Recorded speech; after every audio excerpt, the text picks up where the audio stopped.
Welcome to the Wrestlemania recap here at Trippy Commentaries.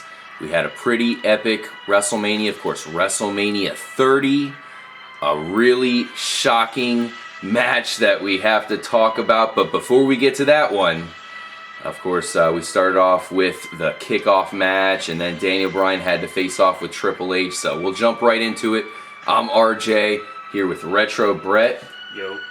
Kyle. What's going on? And via phone, we have Corey. What's going on, guys? And let's get right into it, man. This is one of the best WrestleManias that I've seen, and that's saying a lot. What do you think, Retro Brett? Are you satisfied here? Oh, I think it was a pretty good WrestleMania, but it was pretty awesome. Yeah. Corey, I have to think you've probably seen every WrestleMania ever multiple times. How do you rate this one? I think this one, they did a really good job of shocking me and doing the unexpected, which I'm sure we'll get into. I would put this one up there with among the best ones. It's definitely the best one in recent years since the one that I attended in Miami, and that was WrestleMania 28. But I gotta say this. In wrestling lingo, it's live via satellite. Corey. Yes. Live via satellite. Nice. And Kyle, you seemed pretty entertained. Yeah, no, it was definitely entertaining. I liked each matchup. I liked, the constant struggle going back and forth, and they threw in a couple of, oddballs in there that we weren't expecting, and a couple curveballs. Sure. And, that's what kept me on my toes, man. It was great. Hell yeah. All right, so let's go ahead and start off with the Usos victory. Of course, this one was a strange matchup because Cesaro and Jack Swagger kind of had some team chemistry issues here. But the Usos pulled it out. Have anything to say about that one, C-Dub? Yeah, this one they've pretty much been building to for quite some time. They've been building to a split with the Real Americans tag team of Antonio Cesaro and Jack Swagger. Well, actually, it's just Cesaro now. They took the Antonio off. But, yeah, this was basically a springboard for something that would happen later on in the night for Cesaro. And pretty standard match. The Usos retain the tag titles. It's about time. I mean, Cesaro isn't even American. So how could he be a real American? Really? Okay, so here's the first big matchup of the evening. We had Daniel Bryan versus Triple H, Stephanie McMahon by his side. Had some dirty tactics in this one. Daniel Bryan pulled it out. Corey, man, what can you say about this one? Well, I thought this was a great way to really kick off the main event, the start of WrestleMania. Oh, yeah. There was a lot of great wrestling in that match. Good old-fashioned mat wrestling, transitions between holds. Really, by WWE standards, I would call that a 5-star match. That was great. It was. I think it did a great job of putting Daniel Bryan over with, overcoming the adversity finally. And, of course, the post-match attack by Triple H set the tone for later on in the evening. Yeah, really, Stephanie McMahon started that off. And then Triple H, wow. I felt they did a good job of making Daniel Bryan really have to overcome a lot to become, the champion. Came a shitload. And they really set that up well with this match. And the past several months. And to give him the injury, and then as we see later on, another injury, and he still overcomes all of it. He was beat up. Comes off a stretcher to win a match. I love how they started this off. We'll definitely get to that, that's for sure. So Daniel Bryan won it. Triple H and Stephanie McMahon really didn't let it go too easily, and that would not be the last we saw of them either. Now the Shield won. I actually missed this matchup, unfortunately, but the Shield did take out the New Age Outlaws with Kane there helping out. I didn't see this one, Corey. What do you think of this matchup here? Well, you picked a good match to miss, RJ, because to me, honestly, it was a squash match. I have some notes here. It could have been a lot better. I mean, and longer. Pretty much the Shield dominated the whole thing. They were super over with the crowd, and they ended up finishing the New Age Outlaws. Road Dogg and Billy Gunn did all three members of the Shield with a double powerbomb. Oh, wow. They stacked both of the Outlaws up, and Roman Reigns drove them down to the mat. Really? And that was the end. Mostly it was pretty standard. Like I said, wasn't a whole lot of offense for Kane and the Outlaws. The Shield pretty well dominated. Really? Yeah, big Roman Reigns. I mean, I'll tell you, we weren't trying to miss that matchup, but it was only 2 minutes and 57 seconds long, so, jeez. As I said, it was definitely a squash. Now, we saw Cesaro earlier in the night. He came back out. He had to face off with that big, 30-man battle royal, the Andre the Giant Memorial, and he ended up knocking out the Big Show. That was a huge face-off in the end there. Yeah. Man, what an epic matchup that was. Yeah, definitely. The whole Andre the Giant Battle Royal, Cesaro was actually an unannounced entrant. Going into the card, he was not scheduled to be in the Andre the Giant Battle Royal. And it came down in the end. The final four were Alberto Del Rio, Sheamus, The Big Show, and Antonio. Excuse me, it's not Antonio, damn it. Just Cesaro. Del Rio and Sheamus tied up and eliminated each other pretty much. And then was down to The Big Show and Cesaro. And in an incredible feat of strength, Cesaro, picked up the Big Show. Damn it, Corey. Much like Andre the Giant and Hulk Hogan at WrestleMania 3, he actually picked the Big Show up and tossed him right out of the ring for the win. Man, I thought for sure Big Show was going to win that. I mean, they're both giants, so I thought it was going to pay homage to Andre the Giant, but Cesaro is an up-and-comer. Yeah, I also thought Andre was going to win it, so this was kind of the first thing of the night to really surprise me. And, honestly, after having also watched the 2014 Royal Rumble, I actually thought this Battle Royal was better than this year's Rumble. really? Yes, I did.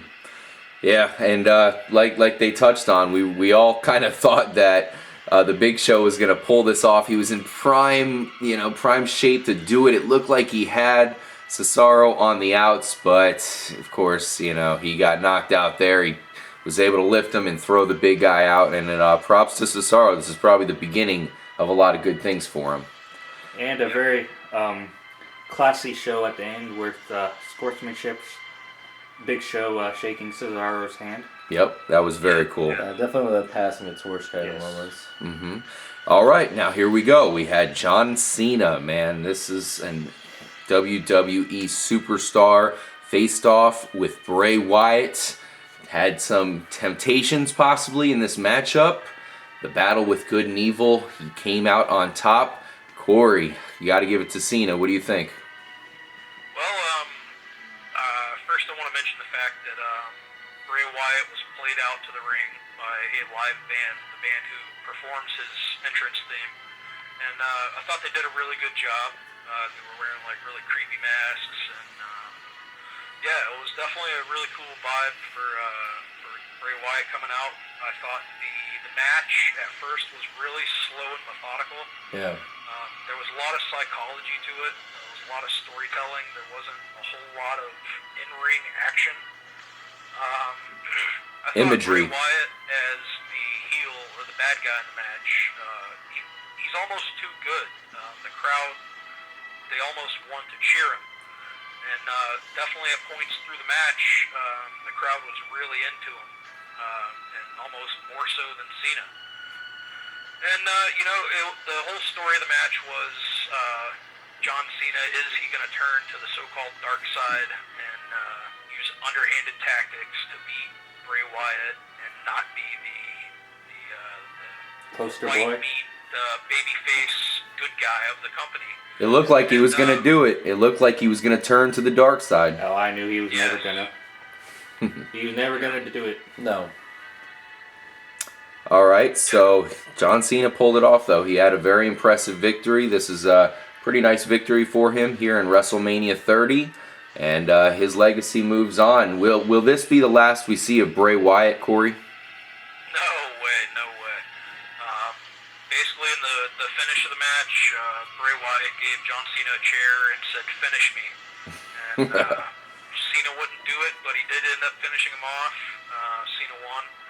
I don't think this will be the last we see of Bray Wyatt and John Cena.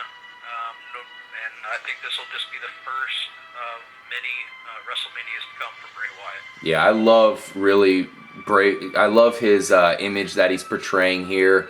I'm quickly becoming a huge Bray Wyatt fan, and I really want to see him go up these ranks and maybe face off with the current champion, whoever that is. We'll talk about that coming up. He's definitely unique. Yeah. Now, here we go. This is the shocking match. Brock Lesnar coming out with Paul Heyman, faced off with The Undertaker. Corey, what happened? Well, we saw Brock Lesnar, of course, making his entrance with Paul Heyman, as you said. The Undertaker made his patented epic WrestleMania entrance, came out. There was a casket, the lid raised on, and he walked the rest of the way down the ramp and pointed towards it, and it exploded into flames. Yes. Which I thought was pretty cool, and was sort of some foreshadowing. It was a brutal matchup. The whole story of the match was Undertaker not being able to answer the call whenever it came to Brock Lesnar's offense. And in one of the most jaw-droppingly shocking moments I think I've ever seen in pro wrestling, Brock Lesnar defeated The Undertaker. Yep. And that's exactly what I was Brock thinking. Lesnar Shocking. defeated The Undertaker at WrestleMania. The streak is over. 21-1. Still a hell of a streak. I felt the ending of the whole match was kind of weird because they had it set up for The Undertaker to pile drive Brock Lesnar, but when he went to pick him up to lift him up in the air, it looks like, and it didn't look like it was supposed to be on purpose, that he ended up falling over the top of him, and they kind of looked confused for a second, and then Brock Lesnar grabbed him, picked him up, and finished him off. So it kind of seemed weird at that moment, and the look on what was it? Paul Heyman's face, and that one African American guy. So either they pulled it off to look that way, and if they did, that was pretty good because that's how it looked. It looked like it was straight up like Paul Heyman's face was epic. Yeah, I think that was definitely part of the design of the finish.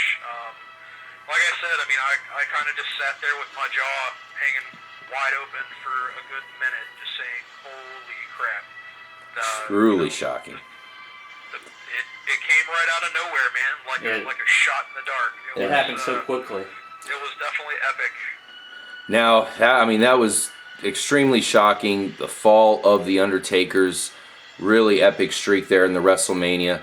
Now, you got to say, Corey, because it took a while for Undertaker to leave the stage there, leave the ring, and I just really felt that maybe that's the last time we'd see him. What do you think?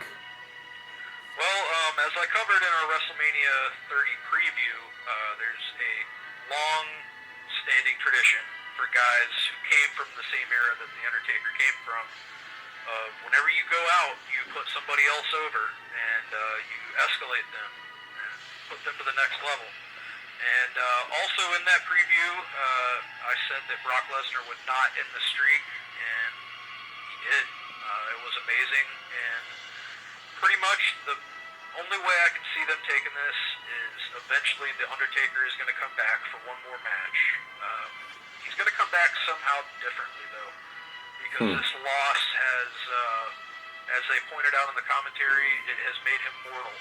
He is now, he's not just, some big legend who can never be defeated at WrestleMania.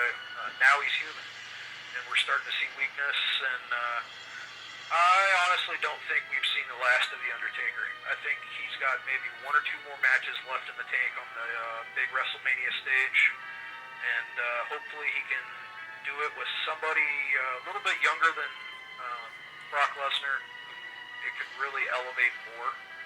That was really my only problem with Brock Lesnar winning against The Undertaker, is that, Lesnar's already pretty well established. He's pretty well done everything. But, Yeah. as I said, it was shocking. I think it got everybody. And time will tell what happens with The Undertaker, but if that was his last match, what a way to go out. Hell of a career. Yep. And, Yeah. Salute to The Undertaker. And congratulations to Brock Lesnar. We didn't see it coming, and he made it happen. Shocker. Now, then we had the 14 Diva single fall match there. Congratulations to AJ Lee. She holds on to it. Unfortunately, we had to sit through Vicky Guerrero there and her mouth. But AJ Lee pulled it off in the Vicky Guerrero Divas Invitational, whatever the hell they called it. Let's move on. Here we go. Daniel Bryan versus Randy Orton versus Batista for the WWE World Heavyweight Championship. This one was up and down. We saw Daniel Bryan in a stretcher at one point. I think at one point I thought every single one was going to win. I remember there was a point where I thought Batista was going to pull it off. Then I thought Orton was going to hold on to it. Of course, we had Daniel Bryan looking good there at one point. Corey, man, what do you take from this one? well, basically the match started off, of course, with Daniel Bryan coming down with his hurt shoulder.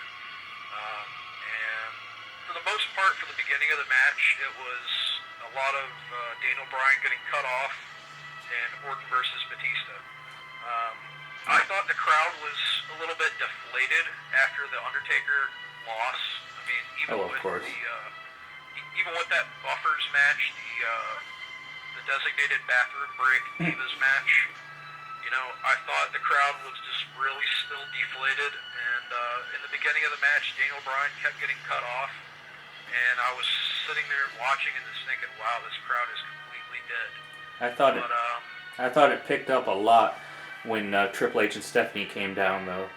That's the catalyst that really pushed the match in the favor of the fans. They really got into it.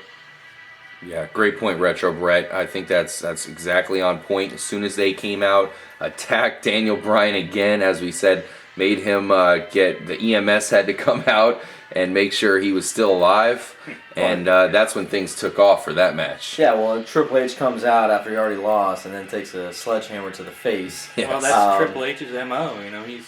And then you see, and then Orton and Batista team up to try to take him out, to try to take out Daniel Bryan. They end up putting him on top of the broadcaster's table there. And then what did they do? They pull off like a double. They Batista bombed RKO at the same time. Oh my God! And actually, when we watched it, we thought Orton was the one who's messed up because he landed on top of the like the little monitor. Yes. He landed on the monitor and he had scars. He was cut. I mean, he landed. Yeah, he was cut. He was bleeding. He was clearly in a lot of pain for me. Yes. So I was trying to figure out, all right, which one of them is really messed up and which one isn't. It looked like Orton got the worst of it, but they took. Yeah, I think so. Unfortunately, they were taking, and he had to play it off like he was still good. Daniel Bryan out on the stretcher. So then we saw, of course, Batista bomb Randy Orton, which kind of knocked him out. Daniel Bryan came back. He came in and was able to knock out Batista there with looked like the knee or the boot there. And as Corey predicted a while back, he was completely correct. Corey, you got it right. Daniel Bryan won the championship. Do you think he deserved it? Oh, absolutely. There's no doubt about it. Daniel Bryan is, he's one of those last guys who have came up through the independent scene and paid his dues, and tonight was his night. He made it on the grandest stage of them all, right there in the center of the ring. He made Batista tap out to the yes lock. And finally, 8 months of storylines of Daniel Bryan being held down are paid off, and we are sent into the next, it's almost like a season. I mean, wrestling doesn't really have seasons, but Year you can round. pretty much consider tomorrow's Raw opening day for Daniel Bryan and the World Wrestling Entertainment. Daniel Bryan whole era. show. The Daniel Bryan show, but it will not be the last that we see from Batista, he definitely looked like he was hungry out there. And Brock Lesnar, man, what are we going to see from this guy now? He took down The Undertaker. So maybe he makes a run at the championship. How about a Brock Lesnar versus Daniel Bryan matchup? Oof. That would be great. That would be Pretty epic. epic, yeah. You got Brock Lesnar, who's trained in multiple forms of combat, and you got Daniel Bryan, who's super high energy. Yes, that would be awesome. We have a lot to look forward to. Yes. Thank you guys for joining us for the WrestleMania preview. Corey, last thing to end this off on, what's your last thought? My last thought, it was a great WrestleMania. I look forward to seeing Raw tomorrow, and I look forward to coming back on with Trippy Commentaries and talking about all kinds of cool stuff. Hell yeah. We look forward to having you. Definitely drop your comment and definitely tell us what you thought of this WrestleMania. WrestleMania 30, man, very exciting. I am very satisfied. That was awesome. Yep. Props to Lesnar. Didn't think he could do it, but he pulled it off. And Daniel Bryan is our new champ. So for Retro Brett, To quote Jerry the King Lawler, the Yes-Lomania. yes, I'm RJ. K-Mac, Loved it, man. thank you guys for watching. Hopefully you enjoyed. We'll catch you in the next episode. Yes. Later. So yeah.